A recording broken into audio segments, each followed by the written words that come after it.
Les États-Unis n'ont peut-être plus de président fonctionnel. Voilà la contradiction. Officiellement, tout continue. Les marchés ouvrent, les institutions parlent, les communiqués tombent, mais en coulisses, des mécanismes conçus uniquement pour la guerre ou l'effondrement de l'État viennent d'être activés. Et si ce que je vais te décrire est exact, alors ce n'est pas une crise politique abstraite. Ça te concerne toi, ton économie, ta sécurité et la stabilité mondiale dont ta vie quotidienne dépend sans que tu t'en rendes compte. Parce que tout commence par un détail presque invisible, un document publié sur le site officiel du Senate Legislative Council à 11h47 du soir. Il reste en ligne exactement 9 minutes, pas 10. 9. Puis il disparaît, retiré après une objection du White House Counsel, mais pendant ces 9 minutes, 3 chercheurs du Congrès le téléchargent. Ce n'est pas une fuite virale, ce n'est pas un lanceur d'alerte, c'est pire. C'est un document institutionnel rédigé par des juristes constitutionnels qui apparaît brièvement, puis qu'on efface comme s'il n'avait jamais dû être vu. Et voici le point que personne ne dit à voix haute. Ce document prétend expliquer pourquoi, à cet instant précis, le gouvernement américain fonctionne sans chaîne de commandement pleinement fiable. Avant même qu'on regarde ce qu'il contient, quelque chose d'autre se produit. Dans les 18 heures qui entourent cette publication, 3 événements indépendants se déclenchent. Indépendants en apparence, mais alignés sur le même scénario. Un briefing de sécurité qui invoque des Continuity of Government Protocol, une expression qui n'est pas utilisée pour des tensions normales.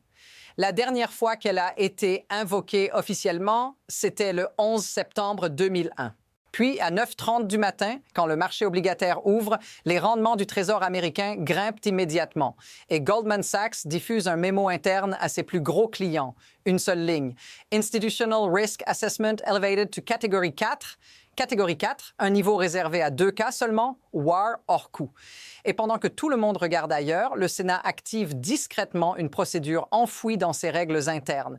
Une manœuvre qui permet au Congrès d'agir sans signature présidentielle si l'exécutif devient non réactif ou dangereux. 3 signaux. 3 institutions différentes, moins de 24 heures. Aucun hasard. La vraie question n'est donc pas ce qui est déjà arrivé. La vraie question, c'est pourquoi autant de systèmes se préparent en même temps. Parce que si ces préparatifs sont réels, alors ce document de 9 minutes n'est pas une anomalie. C'est l'avertissement. Voici le cadre du problème, sans encore tout révéler. Dans les dernières heures, 3 institutions qui normalement ne bougent jamais ensemble ont commencé à agir comme si une rupture était imminente. Pas une crise politique classique, pas un scandale, quelque chose de plus rare, plus grave. Un scénario où les règles normales cessent de fonctionner. Mercredi matin, avant même que la plupart des Américains ne se réveillent, à Saskatchewan, le président des chefs d'état-major convoque une réunion d'urgence au Pentagone. Elle n'apparaît sur aucun agenda public. Aucun journaliste n'est informé.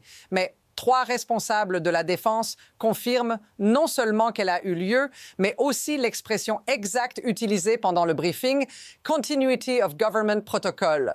Il faut bien comprendre ce que ça signifie. Ces protocoles n'existent pas pour gérer un président impopulaire ou un congrès bloqué. Ils sont conçus pour des scénarios où la chaîne de commandement normale pourrait ne plus être fiable. Des scénarios de catastrophe, de guerre, d'effondrement institutionnel. Et c'est là que le timing devient troublant. 3h30 plus tard, à 9h30, les marchés financiers ouvrent. Les rendements des bons du Trésor spiquent immédiatement. Pour le grand public, ça ressemble à un mouvement abstrait. Mais pour les investisseurs institutionnels, c'est un signal d'alarme. Un indicateur que le risque systémique vient de changer de niveau. Dans la foulée, Goldman Sachs fait circuler un mémo interne. Il fuite en quelques heures. Une phrase, une seule. Institutional Risk Assessment Elevated to Category 4. Catégorie 4, le niveau le plus élevé que Goldman utilise, réservé à 2 situations seulement, war hors coût. Maintenant, observe ce qui manque. Aucun discours présidentiel, aucun état d'urgence annoncé publiquement, aucune déclaration officielle expliquant pourquoi des signaux normalement associés à des guerres ou des coups d'État apparaissent soudainement. Et pendant que les marchés réagissent, le Sénat agit, pas bruyamment. Pas devant les caméras, mais par une notation procédurale enfouie dans le registre parlementaire, une règle obscure cachée dans la rule 22 qui permet, sous conditions d'urgence, d'accélérer une action législative sans passer par la signature présidentielle. Autrement dit, un mécanisme prévu pour le cas où l'exécutif ne serait plus en mesure ou plus digne d'exercer pleinement son autorité. Alors, pose-toi la question clé. Si ces événements étaient vraiment indépendants, pourquoi pointent-ils tous vers la même hypothèse? Pourquoi se préparent-ils tous à un scénario où le pouvoir exécutif devient un problème et non une solution? Parce que c'est ici que l'histoire bascule. Jusqu'à présent, on parle de signaux, de préparatifs, de mécanismes en veille. Mais le document publié pendant 9 minutes, lui, ne se contente pas de suggérer un risque. Il commence à tracer une réponse. Alors maintenant, on passe du signal à la preuve. Parce que ce document de 9 minutes n'est pas une rumeur. Il a un titre officiel. Memorandum on Presidential Authority Limitations During National Security Emergencies. Il est rédigé par l'Office of Senate Legal Counsel, pas un bureau partisan, pas un groupe militant, mais une équipe de juristes constitutionnels dont le travail est précisément de dire au Sénat jusqu'où le pouvoir peut aller et où il doit s'arrêter. Le document apparaît à 11h47 sur un site officiel, pas sur un forum, pas dans une fuite anonyme, sur une plateforme institutionnelle. Puis, 9 minutes plus tard, il est retiré après une objection du White House Counsel, pas après un démenti, pas après une correction, après une objection. Et ce détail change tout, parce qu'on ne retire pas un document juridique de cette nature pour une erreur de forme. On le retire parce que son contenu est explosif. Et ce contenu commence dès la section A, intitulée Constitutional Authority Analysis. Le cœur de cette section pose une question que presque personne n'ose poser frontalement. Quand l'article 1 de la Constitution, qui donne le pouvoir législatif au Congrès, entre en conflit avec l'article 2, qui donne le pouvoir exécutif au président, qui gagne? Le mémo ne répond pas par une opinion, il répond par un précédent. Youngstown Sheet and Tube Company versus Sawyer, 1952. En pleine guerre de Corée, le président Truman tente de saisir les aciéries américaines au nom de la sécurité nationale. La Cour suprême dit non. Même en temps de guerre, même au nom de la sécurité. Le président ne peut pas dépasser les limites constitutionnelles. Le Congrès contrôle le commerce intérieur. Ce précédent gouverne le pouvoir exécutif depuis plus de 70 ans. Et le mémo l'utilise pour une conclusion précise. Le Sénat ne se contente pas de conseiller ou de freiner. Il peut outrepasser une déclaration d'urgence présidentielle si celle-ci dépasse le cadre constitutionnel. Notice ce qui est absent. Le document ne parle pas de politique. Il ne parle pas d'élection, il ne parle pas de popularité, il parle uniquement de légalité. Puis vient la section B, Emergency Powers Curtailment, et là, le langage devient direct. The Senate retains authority to nullify emergency declarations by simple majority vote. Une majorité simple, pas 67 voix. Pas une procédure exceptionnelle, 51 sénateurs. Ce point entre en collision frontale avec le National Emergencies Act de 1976, qui donne au président une large latitude pour déclarer des urgences. Mais le mémo fait valoir un principe fondamental. Le Congrès ne peut pas aliéner définitivement son autorité constitutionnelle. Même s'il a délégué des pouvoirs, il peut les reprendre. Mais voici la phrase qui fait basculer toute l'histoire. Section C, page 7. Paragraphe 4. Dans des circonstances où les actions de l'exécutif menacent l'ordre constitutionnel, le Congrès possède une autorité inhérente pour suspendre temporairement le transfert du commandement militaire dans l'attente d'un contrôle judiciaire. Suspendre le transfert du commandement militaire, ce n'est pas théorique, ce n'est pas académique, c'est un cadre juridique pour retirer au président son contrôle sur les forces armées. C'est à ce moment-là que le document est retiré. Et pourtant, ce n'est même pas la partie la plus inquiétante, parce qu'à la fin du mémo, dans la section D, quelque chose passe presque inaperçu. Une liste. 14 noms. Tous des diplomates de carrière du State Department, issus de l'Office of Legal Advisor, des professionnels non partisans, certains en poste depuis 20 ans. Et mercredi, les 14 déposent leur lettre de démission, ensemble, le même jour. Ce n'est pas un désaccord, c'est un signal. Et la question devient vertigineuse. Si les juristes du Sénat préparent un cadre pour limiter le pouvoir militaire du président et que les juristes diplomatiques quittent leurs fonctions en bloc, Qu'est-ce que les institutions anticipent exactement? La tension monte, et cette fois, elle ne vient plus d'un document. Elle vient du comportement des institutions elles-mêmes. Mercredi après-midi, au Pentagone, les avocats de l'état-major interarmé diffusent une note interne. Le titre est sec « Distinguishing lawful from unlawful orders ». La note n'est pas envoyée aux officiers subalternes.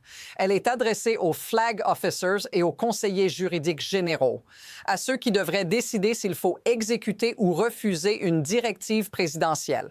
On ne rappelle pas ce genre de principe quand tout va bien. On les rappelle quand on anticipe des ordres problématiques. Puis 5 agences de renseignement refusent simultanément de fournir à la Maison-Blanche l'accès à certaines informations classifiées. Raison officielle, concerne about appropriate handling. Traduction, elles ne font plus confiance au commandant en chef. L'appareil de sécurité nationale commence à se protéger contre l'exécutif élu. Et c'est là que la logique politique s'effondre, remplacée par la logique de survie. Mercredi matin, dans le bureau de Mitch McConnell, une réunion restreinte a lieu. 6 personnes. McConnell, John Thune, John Barrasso, John Cornyn, Mike Rounds, Susan Collins. La veille, le Senate Legal Counsel a briefé la direction républicaine sur un sujet inédit, la responsabilité pénale personnelle des sénateurs. Title 18, United States Code, section 2384. Conspiration séditieuse. Si des sénateurs votent pour étendre des pouvoirs d'urgence, sachant qu'ils pourraient être utilisés pour suspendre des élections ou déployer l'armée contre des civils, ils pourraient être poursuivis pénalement, pas politiquement, pénalement. 3 risques sont posés, politique, électoral, légal. Le risque légal est permanent. Cornyn expose les chiffres du Texas. 4 points derrière, chaque point lié au chaos. Susan Collins conclut, les menaces ne sont pas uniquement externes. McConnell propose une lettre. 3 lignes rouges. Tous acquiescent. Mais le lendemain matin, à 8h, le Sénat dépose Senate Resolution 47. Le texte est explosif. Notwithstanding any declaration by the executive, the Senate retains plenary authority to nullify emergency powers by simple majority vote effective immediately upon passage. Autorité totale, majorité simple, effet immédiat. Pas de veto, pas de délai, pas de tribunal avant application. Base constitutionnelle, article 1, section 5, confirmé par United States vs. Balen, 1892 et Nixon vs. United States, 1993. 17 républicains sont déjà engagés. Total, 68 votes. Le président n'a plus aucun levier institutionnel et quand il ne reste plus d'options institutionnelles, l'histoire montre une chose. La résistance entraîne l'escalade. 3 trajectoires émergent. Capitulation, guérilla juridique, action extralégale, la plus probable est la guérilla juridique, le chaos constitutionnel. Mais pendant que Washington vacille, le monde observe. À 3h du matin, heure de Bruxelles, l'OTAN convoque une session d'urgence, United States Political Stability Assessment, jamais en 75 ans. Le Five Eyes durcit le partage du renseignement. L'Union européenne prépare des sanctions pour recul démocratique. La Chine élève son niveau de préparation autour de Taïwan. Depuis 80 ans, le monde repose sur une hypothèse. L'Amérique est prévisible. Quand cette hypothèse se fissure, tout se réorganise. Ce qui se joue maintenant, ce n'est pas un vote, c'est un précédent. La question finale n'est pas politique. Les institutions américaines peuvent-elles encore contenir le pouvoir quand ce pouvoir refuse d'être contenu?